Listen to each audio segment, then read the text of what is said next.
इनको बोलती थी कि अगर तुम दारू पियोगे ना तो मैं भी तुम्हारे बराबरी दारू पीऊंगी। मैं भी फिर एक आधी बार मैंने भी इनके साथ ड्रिंक को ले लिया। ये ऐसे दारू से ऐसे पूरा ऐसे आते थे डिगते हुए ऐसे बहुत ज्यादा, और उल्टियां करते थे, टॉयलेट में चले जाते। 5 बजे शाम को मुझे बोलकर चले जाते थे कि मैं अभी आता हूँ, 5 मिनट में तुम खाना रखो, मैं अभी आता हूँ। और मैं वेट करते करते मुझे रात के 1-2 बज जाते थे और ये घर नहीं आते थे। मेरी जिंदगी में बहुत सी परेशानियां, मेरी खुद की लाइफ बड़ी गंदी थी। कैसा मेरी गंदी लाइफ थी, मतलब कि मैं फोन में भी गलत वीडियो देख लेती थी। इस सिस्टर का नाम रानी है, साथ ही इनके हस्बैंड है संदीप, और ये सिरसा के पास गांव लक्कड़वाली के रहने वाले हैं। और ये अपनी टेस्टमनी बताते हैं। इनका कहना है कि 14 साल पहले इनकी शादी हुई, और शादी से पहले सिस्टर बताते कि जो इनके हस्बैंड साथ में खड़े, ये जब अनमैरिड ही थे तो उसी समय से ड्रिंक का नशा करते थे, शराब पीते थे। और बताते कि ये 10 साल से प्रभु में चल रहे हैं और अपने घर के पास ही चर्च जाते थे।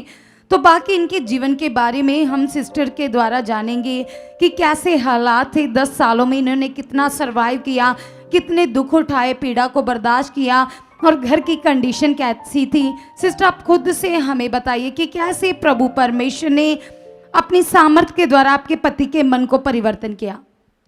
हालेलुया। सबको जय मसीह की पापा जी को, जय मसीह की मम्मा जी को, सारी कलीसिया को जय मसीह की।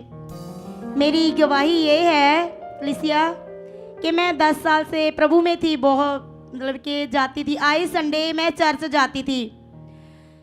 तो मेरी ज़िंदगी में बहुत सी परेशानियाँ, मेरी खुद की लाइफ बड़ी गंदी थी। गुस्सा आना, घर में क्लेश झगड़ा करना, बहुत सी गंदी आदतें थी मेरे जीवन में। तो जैसे कलीसिया थोड़ा सा ध्यान दीजिए, जैसे बाइबल भी बयान करती है कि शारीरिक जीवन लॉस है। तो ये 10 साल से बहन विश्वासी थी, लेकिन शरीर का जीवन जी रही थी। शारीरिक जीवन हमें गुलाम बनाता है, हालातों में लेकर जाता है। तो सिस्टर आप थोड़ा सा अपनी जीवन को बयान कीजिए कि शरीर की कौन कौन सी बातों में आप फंसे हुए थे।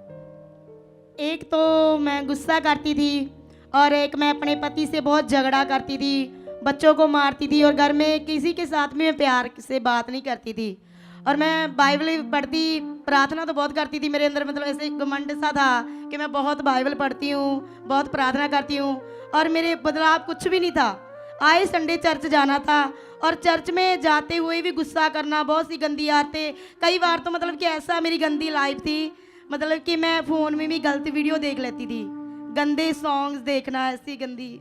तो कलीसिया आप थोड़ा सा ध्यान दीजिए कि इंसान 10 साल से विश्वासी है, लेकिन आत्मिक प्रभाव, आत्मिक ग्रेस इनके जीवन में नजर नहीं आ रही थी।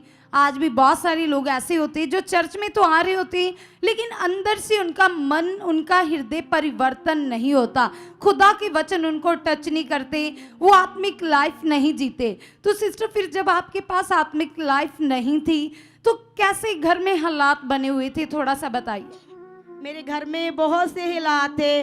मेरे पति ड्रिंक करते थे, और घर में इतना झगड़ा क्लेश था ना, बहुत ज़्यादा क्लेश था सिस्टर। और मैं 5 दिसंबर को 2024 को इधर आई। उससे पहले थोड़ा सा अपने हस्बैंड के जीवन के बारे में भी बताइए। मेरे पति जब ड्रिंक करते थे तो मैं बहुत गुस्सा करती थी, और मुझे बहुत नफरत सी ड्रिंक से। मुझे बचपन से बड़ी ऐसी कि नफरत करती थी ऐसे लोगों से जो नशा करते थे, सिगरेट पीते थे। और ये 5 बजे शाम को मुझे बोलकर चले जाते थे कि मैं अभी आता हूँ, 5 मिनट में तुम खाना रखो, मैं अभी आता हूँ। और मैं वेट करते करते मुझे रात के 1-2 बज जाते थे और ये घर नहीं आते थे। और मैं बच्चों को कई बार भूखा ही सुला देती थी, कई बार अचार के साथ रोटी खिला देनी। इसने बोलना कि मैं अभी सब्जी लेकर आ रहा हूँ, तुम सब्जी रोटी बनाओ, मैं अभी आता हूँ।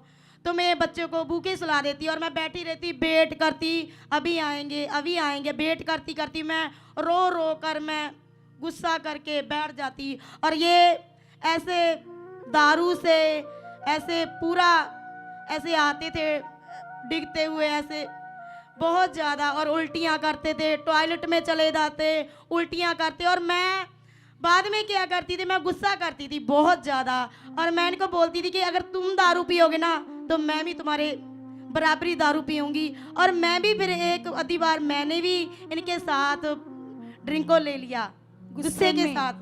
गुस्से में आपने भी परमेश्वर के वचन को तोड़ दिया। वैसे भी आप वचन को तो तोड़ ही रही थी गुस्सा कर कर, तो आप पूरी तरह से स्पिरिचुअल कानून से बाहर चल रही थी। जो आत्मिक ज्ञान, जो राइट नॉलेज एक विश्वासी के पास होनी चाहिए कलीसिया, वो नॉलेज ना होने के कारण इनका कितना ज़्यादा लॉस हो रहा था।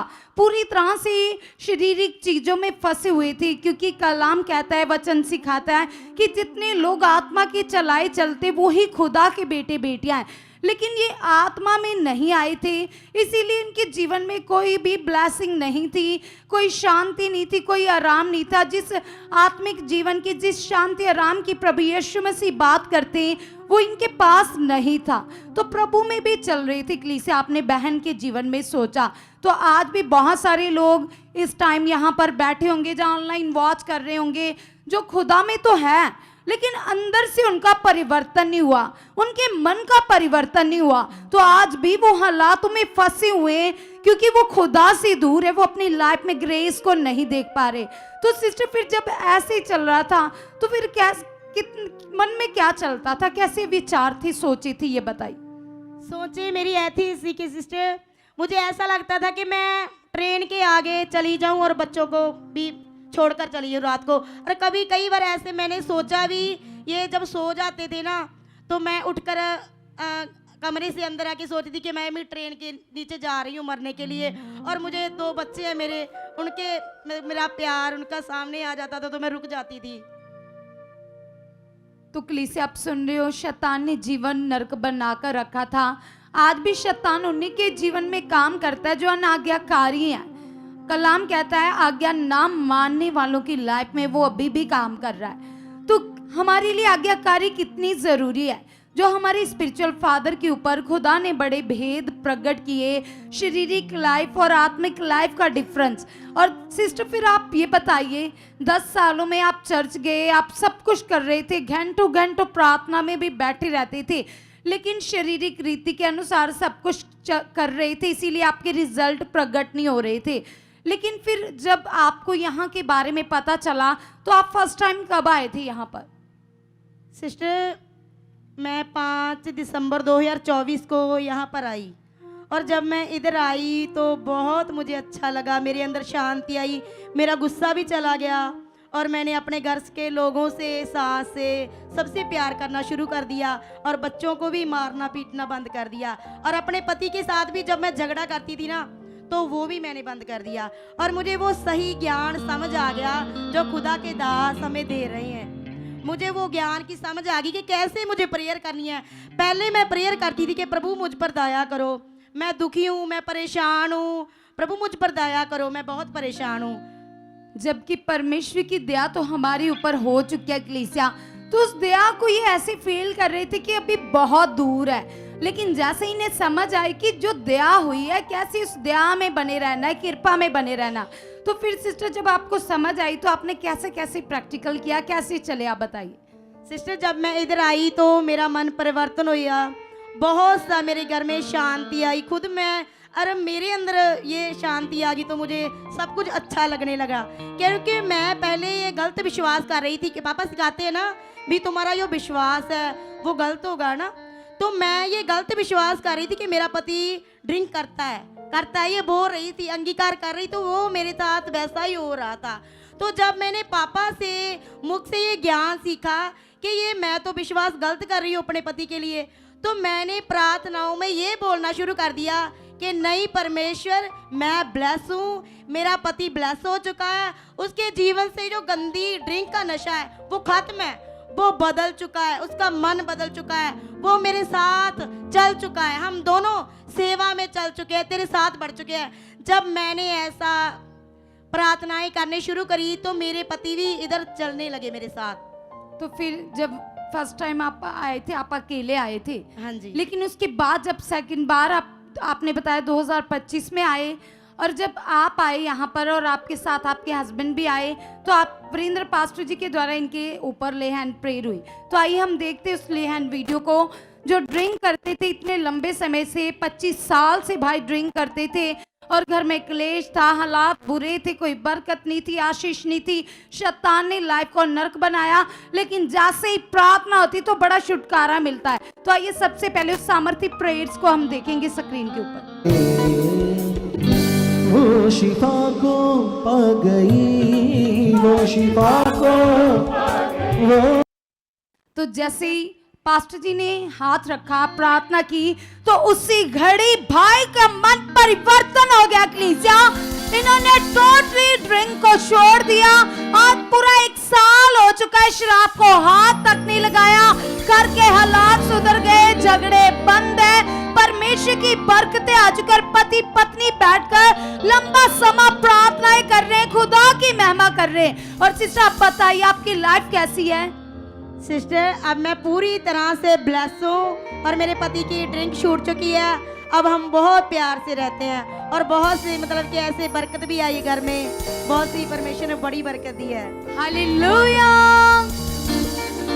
सब जन तालियां बजाते हुए, सब जन तालियां बजाते हुए परमेश्वर का धन्यवाद करेंगे, खुदा के दास का धन्यवाद करेंगे कि जिनकी प्रार्थनाओं के द्वारा ये सामर्थ काम करती है, लोगों के मन परिवर्तन हो जाते हैं, हृदय बदल जाते हैं और लोग बड़ी गवाहियों के साथ आते, बड़े चमत्कारों के साथ आते। तो सब जन जबरदस्त तालियां बजाते हुए इस सामर्थ्य गवाही के लिए, लाइफ चेंजिंग टेस्टिमनी के लिए खुदा का धन्यवाद करेंगे, खुदा के दास दासी का धन्यवाद करेंगे, जिनको परमेश्वर लगातार लोगों की हीलिंग के लिए यूज कर रहे हैं। हालेलुया। आप भी चाहते हो ऐसे कामों को अपने जीवन में, तो आप भी यहाँ आ सकते हो सुखपाल राणा मिनिस्ट्री में, ताकि आप भी अपनी आशीष छुटकारा पा सको, चंगाई पा सको। हमारे चर्च का पता है GT road Manawala, Delhi public school, new bypass, Tarn Taran road, Rajyawal chowk. आप अगर दूर से आ रहे हो या किसी दूसरी स्टेट से आ रहे हो, तो आपको 2 या 3 दिन तक यहाँ चर्च में रुकना होगा, ताकि हम आपको वो बातें बता सकें जिससे आपका निश्चय छुटकारा होगा।